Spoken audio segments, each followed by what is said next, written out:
Good morning, you're welcome to the breakfast on Plus TV Africa. My name is Rome Paulson. How are you doing this morning? It's Friday the 11th of April 2025, and in fact it is known as the Global Day to End Sexual Abuse in Children.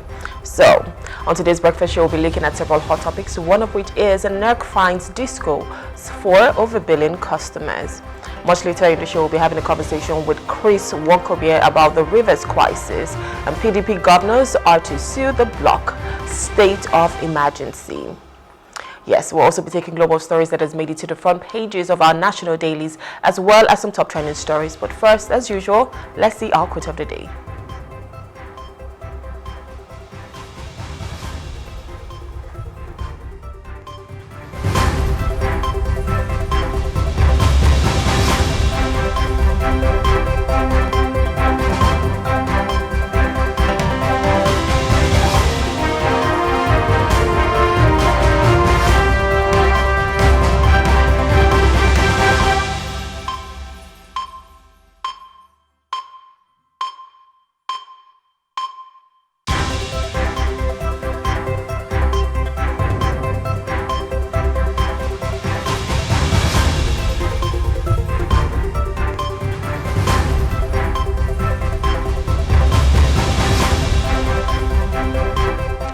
And our quote says, "The life you have left is a gift. Cherish it.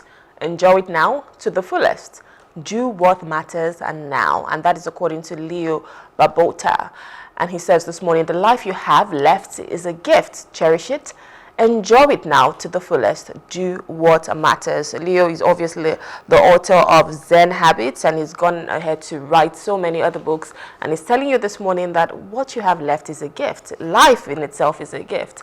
And you have to cherish it. You have to enjoy it to the fullest. Whatever matters is what your focus should be on. And, you know, a lot of times we have so many struggles. We have situations that we find ourselves that, you know, can just affect your mental health. A lot of people are getting depressed. A lot of people are sad, maybe because things are not going the best way that they want. But what Leo Babota is telling us this morning is, you know, what you have left is a gift. It's a privilege that you are even alive at this moment. You woke up this morning, you're tuning into onto your television, listening to the news, reading the newspaper, you know, catching up, doing whatever, saying hello to everyone. That is because you have that gift called a life. There are so many people that did not even make it into the 11th day of April in 2025. So see that as a gift, see that as a privilege.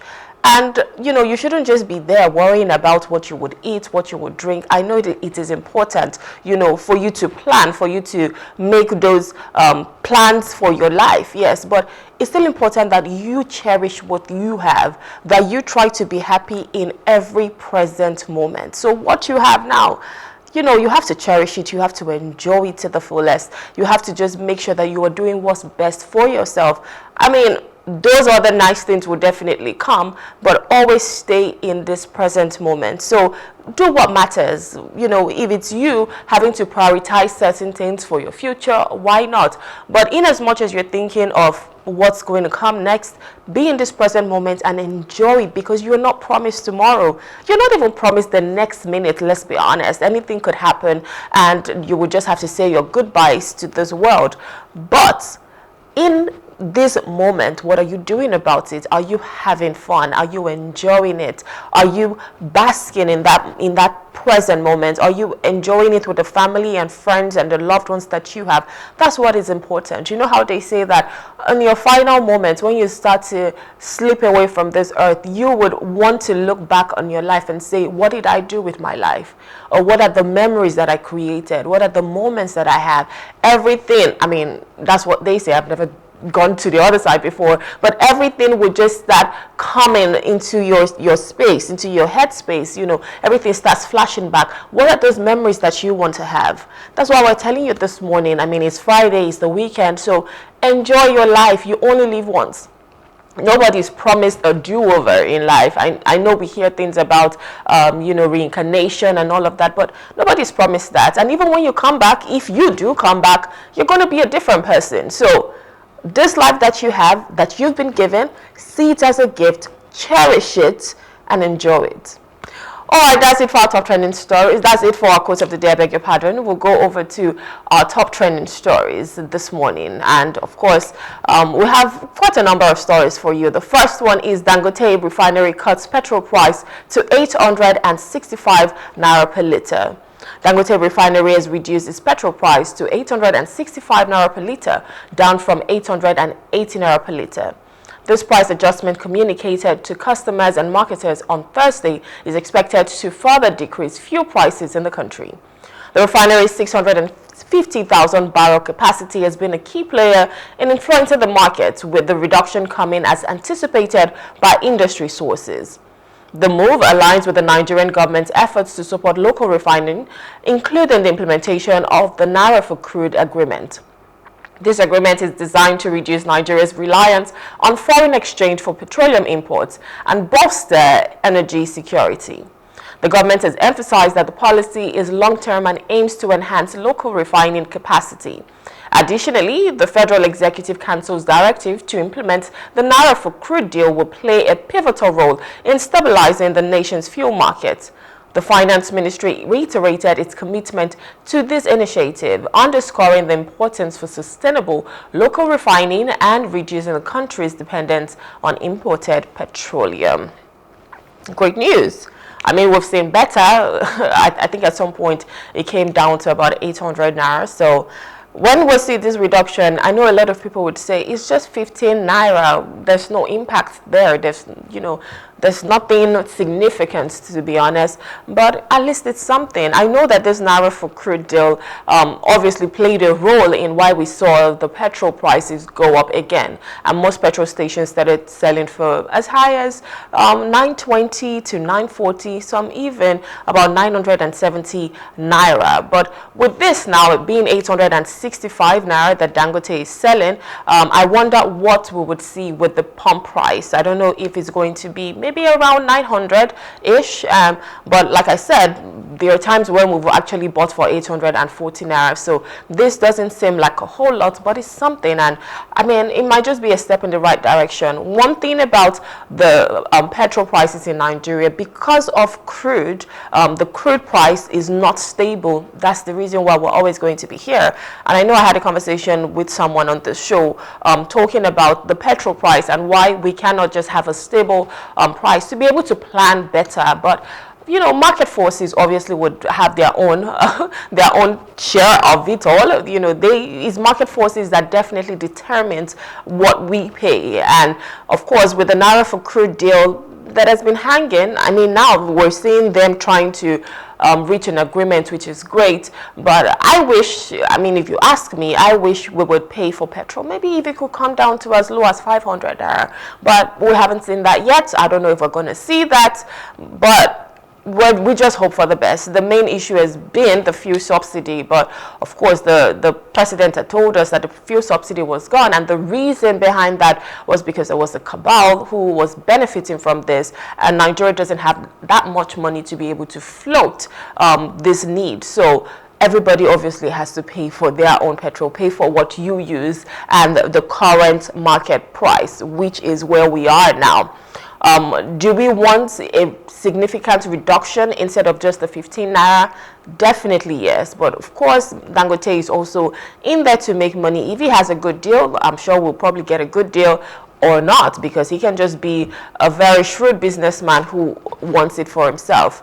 But at the end of the day, I think what we need to be looking at is our own refineries, because we cannot be, you know, just banking on one person. We have just one local refinery that is working in Nigeria at the moment, and it's a private refinery. So it's not even a Nigerian refinery. We have four government refineries in Nigeria. We have one in Warri, that's the WRPC. We obviously have two in Port Harcourt actually, and we have one in Kaduna. Now, Warri obviously has started maybe a little bit of production, but we've not seen it come to full capacity. Even the Port Harcourt refinery, the Kaduna refinery, it was said that it would start production in December. We've actually not heard anything about it. I think if we can, you know, put all of our energies there, put all of our resources there, that would definitely help, with the pump price that we're seeing today, that would bring it down significantly, because having to import fuel is not cheap, and all the marketers, they need to make money. Dangote as well, he has the yam, he has the knife, he can cut it however he wants, because he's just the only provider. We have the demand, he has the supply, so whatever he decides, that's what will happen. So if we definitely want to see a change in the price, then we definitely need to look at our refineries and try as much as possible to bring them to full capacity. I don't know if the public and private partnership is going to work here, because we definitely need something. We can't have 4 refineries that are just redundant or are not operating at full capacity, optimizing what we have. It's important that all of the resources that we have, we're utilizing them as much as possible. And instead of laying fallow, why don't we look for better ways to invest in that sector? Petroleum is one of the bloodlines of the country. If you do not have petrol, then what are we doing? We use it for so many things: alternative source of power, transportation. The list is endless, and a lot of people are banking on this product. If we had maybe constant power, that would have also helped, or taken out the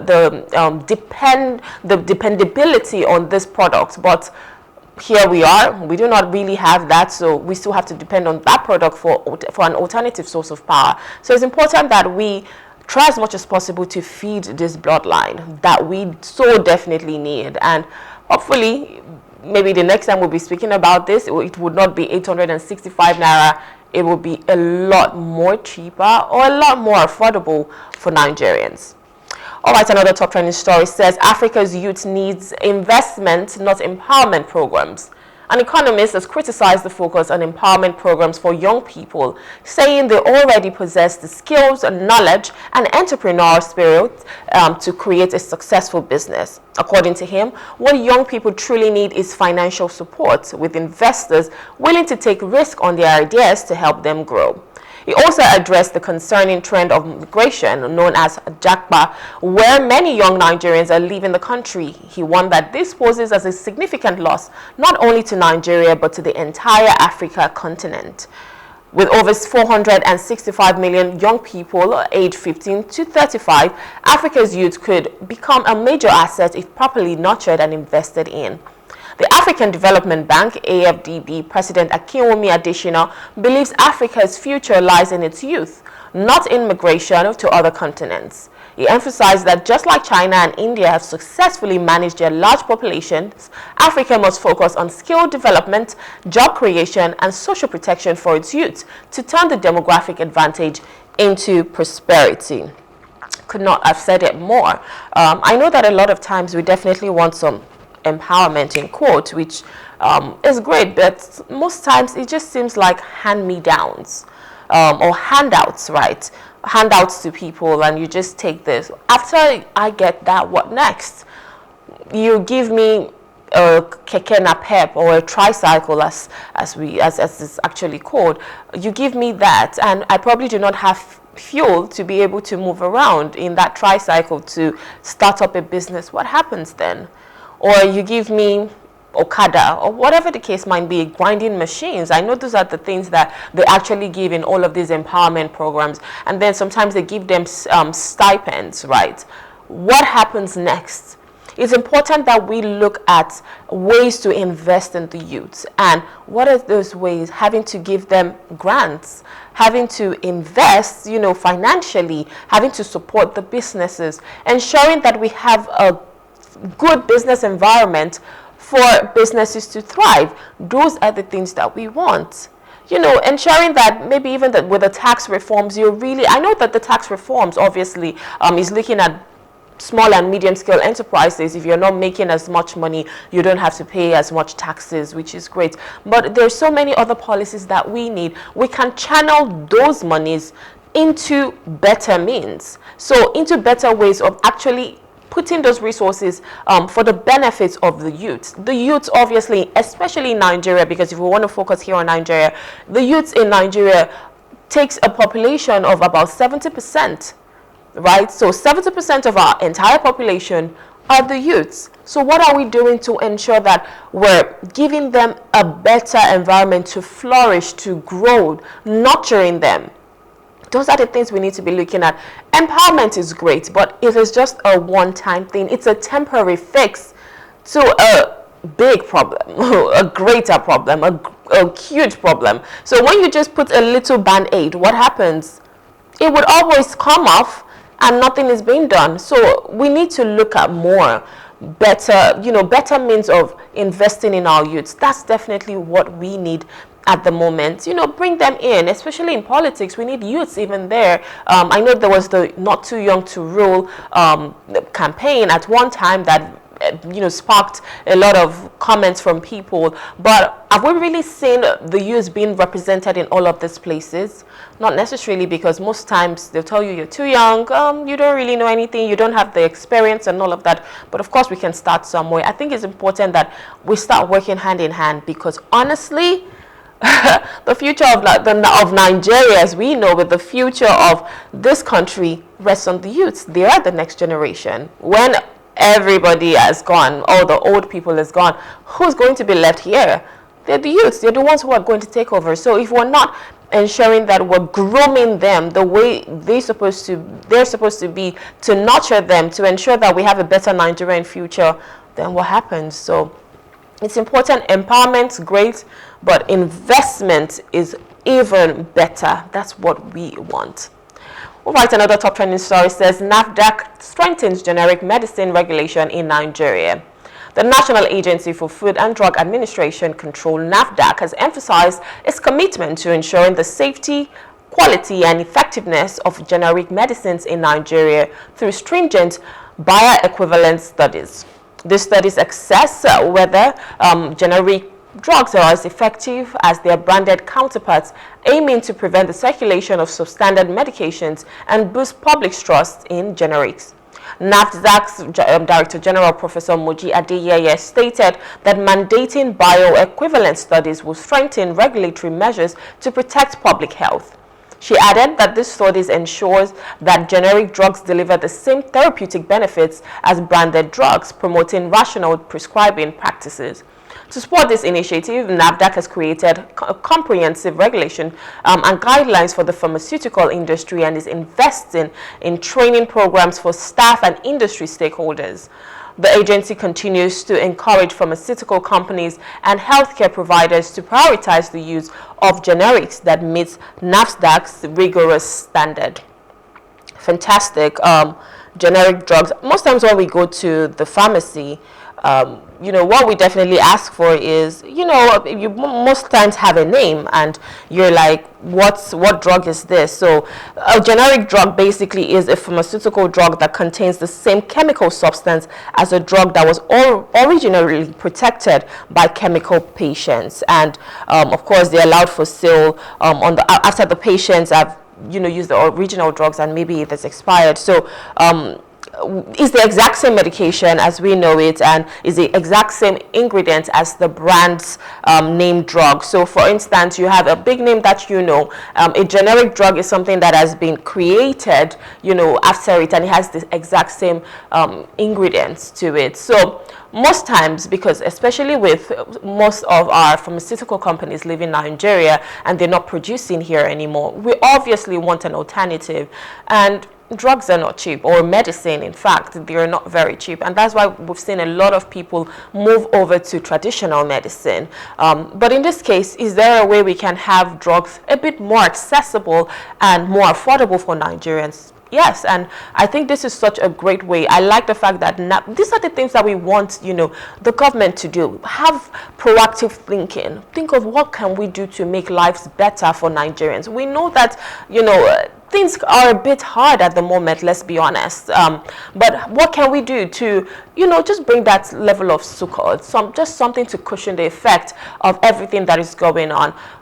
The prices of everything, inflation has taken a toll on almost every product. I don't think there's one single product in Nigeria that hasn't been increased in price. So with this generic, from drugs at the moment, I think it would be a great way, but it's important that these studies are being done, because we do not want a situation whereby, you're now buying a medication just because you're trying to look for a way to maybe make it more pocket friendly for you, then you're taking something else in. So it's important that we really look at this. All the research, all the studies that needs to be done has to be done, so that we're giving out the right things to people, because it's health we're talking about here, and health is wealth. So you know, if you don't have good health, then all of your money is going into that. You start to go from hospital to hospital, spending every single penny that you have trying to treat something, and before you know it, a lot of people could even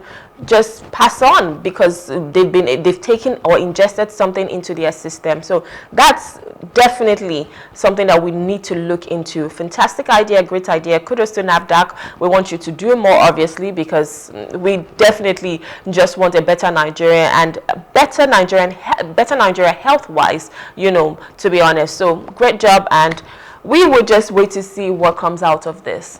All right, our final top trending story says Team Nigeria project to support Tinubu'S 2027 re-election. A new social political group, the Team Nigeria Project, is being launched to support President Bola Tinubu'S re-election in 2027.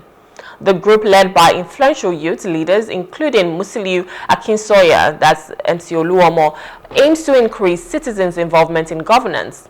Olamilekan Petrol, the Director General of TNP, announced the initiative in Lagos. The group will focus on mobilizing support for Tinubu, emphasizing the progress made under his leadership since 2023. According to Pedro, key policies like the removal of fuel subsidies have led to economic improvements, including the increased revenue generation, the stabilization of the naira, and the operation of local refineries. Furthermore, infrastructure improvements have boosted small businesses, agriculture, and food security. The formal launch of the TNP will take place next month in Abuja, with key officials from the ruling All Progressive Congress expected to attend. The group has set up several directorates to engage women and youths in supporting Tinubu's bid for a second term.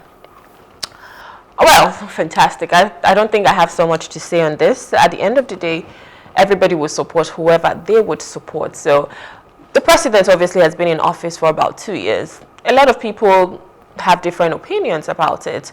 The stabilization of the naira, the removal of fuel subsidy, you know, everything that he has done, maybe investing in agriculture and whatnot. But there's still some people who cannot share the same sentiments. So if the TNP is saying the president has done amazingly well, why not support him? The president obviously has the right to rule again.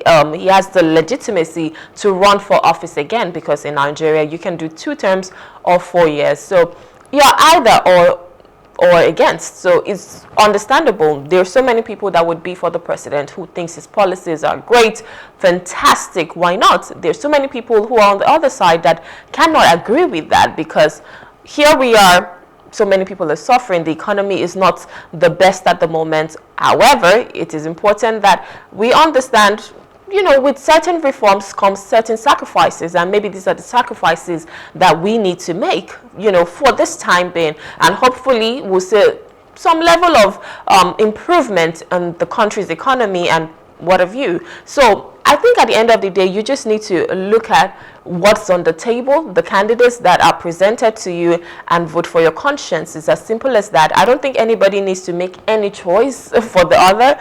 It's just for you to say, these are the policies that I think have worked, or I believe in these policies, I see hope in these policies. And if that's it, why not? If you're the type of person that do not believe in these policies, then you vote for the candidate that you think can deliver. What everybody wants, what every Nigerian wants at the moment, is someone who can deliver. Because if we're looking at the current situation at the moment, I'm not sure everyone can say Nigeria is at its best. A lot of people would say, you know, there's been some level of retrogression, because it seems like in the past Nigeria was better. Can we look at what the dollar was saying maybe about 10 years ago? Look at it now. What was fuel like 10 years ago? What was inflation like 10 years ago? At the moment, I don't even think there's a need for us to be printing 20 naira notes, 50 naira notes, or even 100 naira notes, because you don't use that for anything. Is there anything that is 50 naira at the moment, except maybe sachet water? So what are we saying? We've seen things just go bonkers in Nigeria at the moment. I think that's the only language I can use. So if everyone is saying that maybe in this almost 2 years that the president has been in office, he has done fantastically well, why not? Please go vote for him again in the second term. Come 2027, cast your vote, put that name on your ballot and vote for him. If you do not think that that's what has worked for you, or you're not seeing you're not seeing the policies yielding results, then you still vote for whoever. Like I said, vote your conscience. I'm never going to make that decision for you. You are going to make the decision for yourself. So the people who are galvanizing the TNP, fantastic, because that's what you believe in, that's who you believe in. So yes, the president definitely has to get some level of support. I believe that he should get some level of support, especially if he's looking at running come 2027. We're going to have so many other candidates that are going to be on the table, and everybody will just take their pick. The goal at the end of the day is for someone to help deliver Nigeria from where it is right now and take it to that place of flourishing, milk and honey, like I can call it. So hopefully we would get there, and we'll see Nigeria and we'll be proud that maybe, yes, we made certain sacrifices. We had to, just squeeze ourselves for a little bit, but we're better for it. There are countries who have had to do strict reforms, one of which is China. But look at China today, doing amazingly well. China is in fact, having to create or produce things for the entire world. We can do that as well. So maybe this is just the sacrifice that we need to make at the moment. But will it yield results? Maybe, maybe not. So time will tell, to be honest. But hopefully Nigeria will get to that place where we'll all be proud and say, yes, we're better because our economy is better, because the president that we voted in has done really, really well. All right, that's it for our top trending stories. We'll go on a short break. We'll look at the weather. When we return, we'll be taking the stories that has made it to the front pages of our national dailies. So please stay with us.